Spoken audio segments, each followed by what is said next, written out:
Hello students, I am doctor Vinod कामले।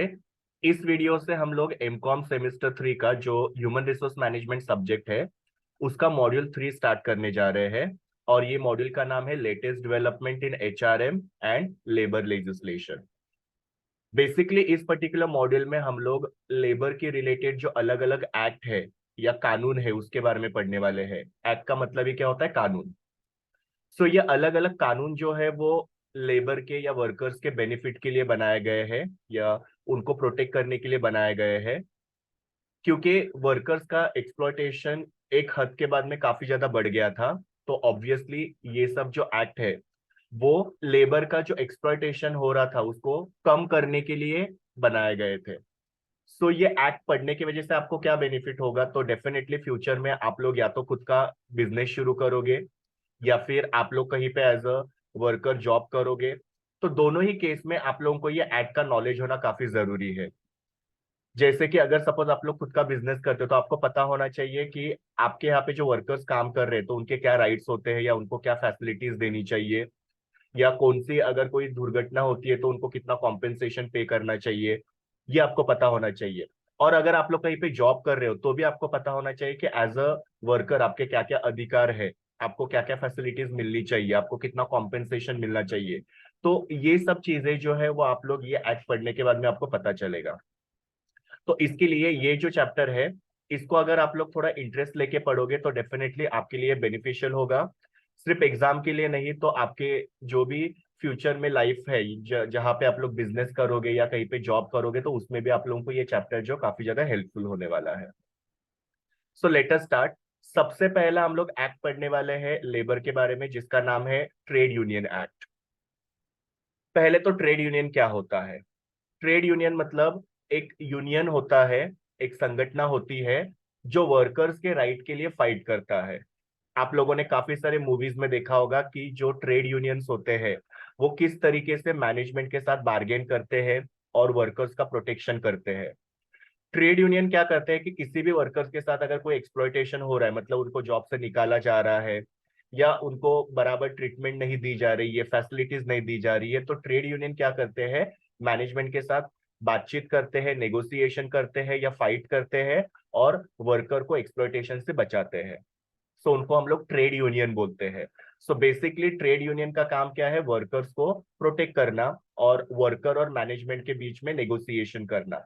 मतलब कि workers की क्या डिमांड है वो मैनेजमेंट तक पहुंचाना और मैनेजमेंट की क्या डिमांड है वर्कर्स तक पहुंचाना, और दोनों के बीच में कोई भी डिस्प्यूट वगैरह होंगे तो उसको रिजॉल्व करना। तो इसके लिए आप लोग देखते हो कि बड़ी बड़ी इंडस्ट्रीज जो होते हैं वहां पे ट्रेड यूनियंस होते हैं और काफी जगह पे ट्रेड यूनियंस वगैरह होते हैं। So trade union basically workers के प्रोटेक्शन के लिए बनाए गए थे। अभी ये ट्रेड यूनियन एक्ट जो बनाया गया तो ऑब्वियसली उसका ऑब्जेक्टिव कुछ ना कुछ होगा। तो क्या ऑब्जेक्टिव से ये ट्रेड यूनियन एक्ट बनाया गया था वो हम लोग देखते हैं। तो सबसे पहला इनका ऑब्जेक्टिव क्या था? Ensure security of the worker. Now security of the worker का मतलब क्या होता है कि हर एक वर्कर जो है उसको प्रॉपर एम्प्लॉयमेंट मिलना चाहिए, उसका रिट्रेंचमेंट नहीं होना चाहिए। रिट्रेंचमेंट का मतलब क्या होता है कि कॉस्ट कम करने के लिए कंपनी क्या करती है? एम्प्लॉयज को जॉब से निकाल देती है। सो वैसा नहीं होना चाहिए। फिर lay off. Now lay off का मतलब क्या होता है कि टेम्पररी समय के लिए यहाँ पे वर्कर्स को क्या किया जाता है? जॉब से निकाला जाता है। बिकॉज क्या होता है कि उनके लिए कोई काम ही अवेलेबल नहीं है। सो काम अवेलेबल नहीं होने की वजह से वर्कर्स को जॉब से निकालना और फिर बाद में जब भी काम आएगा तभी उनको बुलाना। तो इसमें क्या होता है कि जब तक वर्कर के पास काम नहीं है तो ऑब्वियसली उसका इनकम बंद हो जाएगा, तो उसके वजह से उसको उसके पर्सनल लाइफ में प्रॉब्लम होगा। सो ले ऑफ का मतलब क्या होता है कि वर्कर को टेम्पररी जॉब से निकालना जब तक उसके उसका जो काम है वो अवेलेबल नहीं होगा, और फिर बाद में जब उसका काम अवेलेबल होगा तो उसको वापस से जॉब पे बुलाना। सो ये ऐसा न हो इसके लिए ये पर्टिकुलर एक्ट जो है बनाया गया था। फिर बाद में लॉकआउट। लॉकआउट का मतलब क्या होता है कि वर्कर्स को जॉब पे आने नहीं देना, क्योंकि कुछ लेबर और मैनेजमेंट का डिस्प्यूट चल रहा है और वो डिस्प्यूट जब तक रिजॉल्व नहीं होता है तब तक वर्कर्स को जॉब पे आने नहीं देते हैं। तो ये सबसे वर्कर्स को बचाने के लिए ये पर्टिकुलर एक्ट जो है वो बनाया गया था। सो बेसिकली पहला ऑब्जेक्टिव क्या है ये एक्ट का? कि ensure the security of the workers, मतलब वर्कर्स का एम्प्लॉयमेंट जो है वो सुरक्षित रखना, उनको रिट्रेंचमेंट, ले ऑफ और लॉकआउट से प्रोटेक्ट करना। Then second objective is obtain the better economic return. इसका मतलब क्या होता है कि वर्कर्स के जो वेजेस होते हैं उसको पीरियोडिकली क्या करना चाहिए, रिवाइज करना चाहिए। मतलब कि जैसे टाइम आगे जाता है, जैसे महंगाई बढ़ती है, वैसे वर्कर्स की जो वेजेस है उसको हाइक मिलना चाहिए। हाइक का मतलब क्या, बढ़ाना चाहिए। जैसे कुछ कंपनीज होती है जहां पे हर साल 10% इंक्रीमेंट दिया जाता है, 15% इंक्रीमेंट दिया जाता है, डिपेंड करता है, हर एक कंपनी का अलग अलग पॉलिसी हो सकता है। तो वर्कर के जो भी वेजेस है उसको क्या करना चाहिए, टाइम टू टाइम हाइक मिलना चाहिए। प्लस वर्कर्स को बोनस मिलना चाहिए, वो भी हायर रेट में, और दूसरे अलावेंसेस जो है वो भी वर्कर्स को मिलना चाहिए।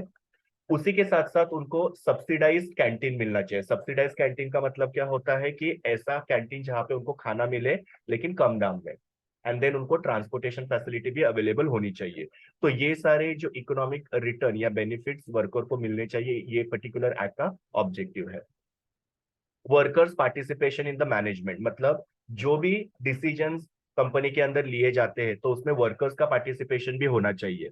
बिकॉज अंडरस्टैंड वन थिंग कि कोई भी डिसीजन जब मैनेजमेंट लेते हैं तो उसका इम्प्लीमेंटेशन वर्कर्स करते हैं। सो वर्कर्स का मैनेजमेंट में पार्टिसिपेशन होना या डिसीजन मेकिंग में पार्टिसिपेट होना काफी जरूरी है। ये ट्रेड यूनियन जो होते हैं वो ये इंश्योर करते हैं कि वर्कर्स का हर एक डिसीजन मेकिंग में पार्टिसिपेशन होना चाहिए। देन असिस्टेंस टू गवर्नमेंट, मतलब ये ट्रेड यूनियन क्या करते हैं, गवर्नमेंट को हेल्प करते हैं अलग अलग एक्ट बनाने के लिए, या फिर एक्ट जो है उसमें अमेंडमेंट करने के लिए, सुधारना करने के लिए। जैसे कि गवर्नमेंट को अलग अलग एक्ट बनाने होते हैं या एक्ट के अंदर अमेंडमेंट करने होते हैं, जिसमें वर्कर्स को अच्छी वर्किंग कंडीशन मिलनी चाहिए, वर्कर्स की सेफ्टी होनी चाहिए, उनको प्रॉपर वेलफेयर फैसिलिटी उनको मिलनी चाहिए, उनका सिक्योरिटी होना चाहिए, उनको रिटायरमेंट के बाद में अलग अलग बेनिफिट्स मिलने चाहिए, फिर उनके जो भी ग्रीवियंसेस वगैरह होते हैं उसको प्रॉपर सॉल्व करना चाहिए। तो इसके लिए क्या होना चाहिए, कैसे कानून होना चाहिए, तो उसके बारे में गवर्नमेंट को ट्रेड यूनियंस क्या करते हैं, हेल्प करते हैं या असिस्टेंस करते हैं। बिकॉज सी, गवर्नमेंट जो भी रूल्स एंड रेगुलेशंस बनाते हैं, जो भी प्रोविजंस बनाते हैं, वो उस पर्टिकुलर सेक्टर के लोगों को कंसिडर करके या उनको इन्वॉल्व करके उनके हेल्प से वो पर्टिकुलर प्रोविजन या वो रेगुलेशन बनाए जाते हैं। ऑब्वियसली लेबर के बारे में अगर कोई भी रेगुलेशंस बनाने हैं, प्रोविजंस बनाने हैं, तो गवर्नमेंट क्या करते हैं, एक बार ट्रेड यूनियन जो होते हैं उनका असिस्टेंस लेते हैं या उनका हेल्प लेते हैं और वर्कर्स के लिए प्रोविजंस बनाते हैं। यहाँ पे चार ऑब्जेक्टिव्स मैंने आपको दिया है ट्रेड यूनियन का। एक तो वर्कर्स का जॉब का सिक्योरिटी होना चाहिए, दूसरा उनको अच्छे इकोनॉमिक रिटर्न, मतलब उनको अच्छा सैलरी बोनस वगैरह मिलना चाहिए, वर्कर्स का मैनेजमेंट में या डिसीजन मेकिंग में इन्वॉल्वमेंट होना चाहिए, और वर्कर्स के रिलेटेड पॉलिसीज बनाने में गवर्नमेंट को हेल्प करना। अभी ट्रेड यूनियन फॉर्मेशन किस तरीके से होता है उसके बारे में मैं आपको बताता हूँ। मतलब कि कोई भी ट्रेड यूनियन जब बनती है तो उसको किस तरीके से बनाया जाता है, कैसे उसका रजिस्ट्रेशन होता है, कितने लोग उसमें जरूरी हो, तो वो हम लोग देखते हैं। सबसे पहले है मोड ऑफ रजिस्ट्रेशन। ना मोड ऑफ रजिस्ट्रेशन का मतलब क्या होता है कि कोई भी ट्रेड यूनियन जो होता है उसको रजिस्टर करने के लिए एटलीस्ट 7 या 7 से ज्यादा मेंबर्स होने चाहिए। तो यहाँ पे अगर आप लोगों को ऑब्जेक्टिव आएगा तो भी आपको याद रखना है कि किसी भी ट्रेड यूनियन को रजिस्टर करने के लिए 7 या उससे ज्यादा मेंबर्स होना बहुत जरूरी है। Second, application of registration. Now अगर आपको आपके ट्रेड यूनियन का रजिस्ट्रेशन करना है तो उसके लिए आप लोगों को एक एप्लीकेशन फॉर्म होता है, वो भर के देना पड़ता है। और वो एप्लीकेशन फॉर्म किसके पास देना पड़ता है, तो उसके लिए एक रजिस्ट्रार ऑफ ट्रेड यूनियन होते हैं, उनके पास ये एप्लीकेशन आपको जो होता है वो सबमिट करना पड़ता है। अभी वो एप्लीकेशन फॉर्म में आपको क्या क्या डिटेल्स देने होते हैं, तो name, occupation and address of the members applying for the trade union. मतलब जो भी मेंबर्स है जो ट्रेड यूनियन को फॉर्म करे, उनका नाम क्या है, वो लोग का ऑक्यूपेशन क्या है, उनका एड्रेस क्या है, वो वहां पे होना चाहिए। उसके बाद में जो भी ट्रेड यूनियन होगा उसका हेड ऑफिस का नाम क्या है और एड्रेस क्या है, वो वहां पे फॉर्म के अंदर लिखना जरूरी है। देन जो भी ट्रेड यूनियन के ऑफिस बेयरर्स होंगे, मतलब जो ट्रेड यूनियन का ऑफिस का कामकाज संभालने वाले लोग होंगे, उनका डेजिग्नेशन, मतलब टाइटल मतलब क्या, डेजिग्नेशन, वो क्या पोस्ट पे, जैसे वो लोग अगर सपोज प्रेसिडेंट है या सेक्रेटरी है या फिर खजीनदार जिसको हम लोग ट्रेजरर बोलते हैं, तो उनका क्या टाइटल है, क्या डेजिग्नेशन है, उनका नाम क्या है, उनका एज क्या है और उनका ऑक्यूपेशन क्या है। तो ये भी वो फॉर्म के अंदर लिखना जरूरी होता है। ट्रेड यूनियन के रजिस्ट्रेशन के लिए रजिस्ट्रार ऑफ ट्रेड यूनियन को एक एप्लीकेशन करना पड़ता है जिसमें ये सारी डिटेल जो होते हैं वो लिखे होने चाहिए। Then content of copy of rule, मतलब यहाँ पे जब भी ट्रेड यूनियन के रजिस्ट्रेशन के लिए एप्लीकेशन किया जाता है तो उसके साथ साथ कॉपी ऑफ रूल जो होता है वो उसके साथ अटैच्ड होना चाहिए, जिसमें ट्रेड यूनियन का नाम क्या है, ट्रेड यूनियन का ऑब्जेक्टिव क्या है, मतलब किस ऑब्जेक्टिव से ट्रेड यूनियन फॉर्म किया गया था, फिर बाद में ट्रेड यूनियन के जो फंड्स है वो कैसे यूज किए जाएंगे उसके बारे में उसके अंदर लिखा होना चाहिए, और payment of subscription by the members, मतलब क्या कि हर एक ट्रेड यूनियन का मेंबर बनने के लिए कुछ एक फीस देनी पड़ती है, तो वो फीस कितनी होनी चाहिए, तो यहाँ पे दिया हुआ है कि अगर सपोज रूरल एरिया के वर्कर्स है तो उनको 1 रुपी पर एनम के हिसाब से फीस या सब्सक्रिप्शन जो होता है उसका पेमेंट करना पड़ता है। अगर ऑर्गेनाइज सेक्टर के वर्कर्स होंगे तो 3 रुपए पर एनम के हिसाब से, पर एनम मतलब हर साल। और अगर सपोज दूसरे कोई केसेस होंगे तो 12 रुपए पर एनम के हिसाब से उनको सब्सक्रिप्शन का पेमेंट करना पड़ता है। सब्सक्रिप्शन का मतलब क्या होता है, मेंबरशिप अगर आपको ट्रेड यूनियन की लेनी है तो उसके लिए इतना आपको पेमेंट करना पड़ेगा। तो एकदम नॉमिनल यहाँ पे सब्सक्रिप्शन फीस चार्ज की जाती है, और ये फीस पे करके वर्कर्स क्या कर सकते हैं, ट्रेड यूनियन के मेंबर बन सकते हैं। फिर बाद में पावर ऑफ रजिस्ट्रार। अभी मैंने आपको क्या बोला कि ट्रेड यूनियन के रजिस्ट्रेशन के लिए जो रजिस्ट्रार ऑफ ट्रेड यूनियन होता है उनके पास जाना पड़ता है। सो जब भी ट्रेड यूनियन के रजिस्ट्रेशन के लिए एप्लीकेशन किया जाता है तो अगर वो रजिस्ट्रार ऑफ ट्रेड यूनियन जो है उनको अगर कोई एडिशनल इंफॉर्मेशन की जरूरत होती है तो वो एडिशनल इंफॉर्मेशन जो है वो रजिस्ट्रार वहां पे पूछ सकते हैं। मतलब अगर सपोज हर एक इंफॉर्मेशन जो भी रिक्वायर्ड है वो मेंबर्स जो है ट्रेड यूनियन के उन्होंने सप्लाई किया हुआ है, लेकिन उसके बावजूद अगर सपोज रजिस्ट्रार को कोई और इन्फॉर्मेशन चाहिए तो वो उसको पूछ सकते हैं, तो उनका पावर है। सो कोई भी इंफॉर्मेशन अगर ट्रेड यूनियन के रजिस्ट्रेशन के लिए रजिस्ट्रार को चाहिए रहता है तो वो उसके लिए पूछ सकते हैं। Then next one is registration and certificate. इसका मतलब क्या होता है कि एक बार ट्रेड यूनियन जो है उसका रजिस्ट्रेशन हो गया तो रजिस्ट्रार क्या करते हैं, उसका एक सर्टिफिकेट इशू करते हैं, उसको बोलते हैं सर्टिफिकेट ऑफ रजिस्ट्रेशन। कोई भी जब ऑर्गेनाइजेशन फॉर्म होता है तो ऑब्वियसली उसका सर्टिफिकेट लेना बहुत जरूरी होता है। तो रजिस्ट्रार ऑफ ट्रेड यूनियन जो होते हैं वो ट्रेड यूनियन का रजिस्ट्रेशन होने के बाद में सर्टिफिकेट ऑफ रजिस्ट्रेशन जो होता है वो इशू करते हैं। फिर बाद में फंड्स ऑफ ट्रेड यूनियन। अभी ट्रेड यूनियन जो होते हैं उनके काफी सारे कामकाज होते हैं, ऑफिस के कामकाज वगैरह होते हैं, और फिर बाद में सैलरीज वगैरह पे करनी होती है, दूसरे काफी सारे एक्सपेंसेस होते हैं। सो कोई भी संस्था जब होती है तो उनके एक्सपेंसेस होते हैं। तो उसके लिए यहाँ पे क्या किया जाता है, दो तरीके के फंड्स क्रिएट किए जाते हैं, एक होता है जनरल फंड और दूसरा होता है सेपरेट फंड।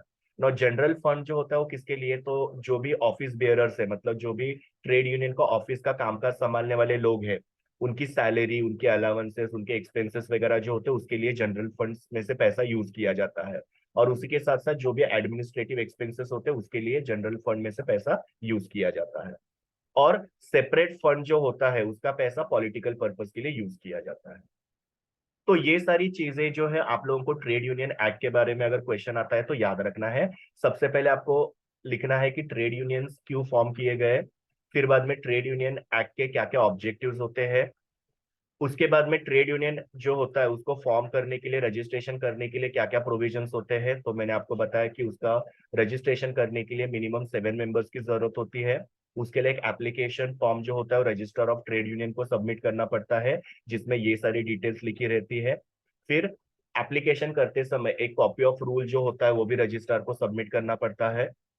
फिर रजिस्ट्रार के क्या क्या पावर्स होते हैं, तो मैंने आपको बताया कि अगर सपोज रजिस्ट्रार को कोई भी इंफॉर्मेशन अगर चाहिए होगा तो वो ट्रेड यूनियन फॉर्म करने वाले मेंबर्स को पूछ सकते हैं और उनको वो सबमिट करना पड़ेगा। फिर ट्रेड यूनियन का रजिस्ट्रेशन होने के बाद में जो भी रजिस्ट्रार है वो क्या करते हैं, सर्टिफिकेट ऑफ रजिस्ट्रेशन इशू करते हैं। और यहाँ पे दो तरीके के फंड क्रिएट किए जाते हैं, जनरल फंड और सेपरेट फंड। तो ये सारी चीजें आप लोगों को अगर ट्रेड यूनियन एक्ट के ऊपर क्वेश्चन आता है तो याद रखना है। Thank you students. Please do like, share, comment, and subscribe to my YouTube channel, and also recommend my channel to your friends. We will meet in the next video.